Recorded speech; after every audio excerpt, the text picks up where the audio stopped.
Good evening to our beloved friend, Reverend Daniel Ohm.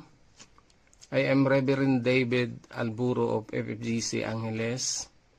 I would like to express our sincere gratitude for your visit to our church. First, your presence brought encouragement and strength to our congregation.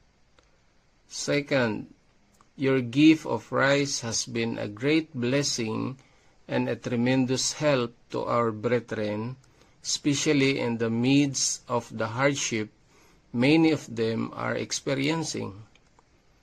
Then third, we are deeply thankful for the Word of God that you shared with the church. We believe that every word of God will be fulfilled according to His promise.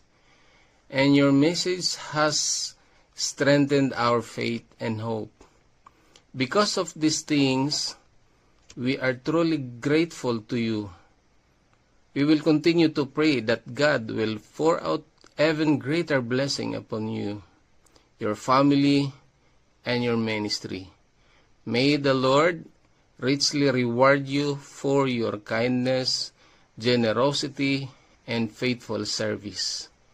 Thank you very much, and may God bless you abundantly.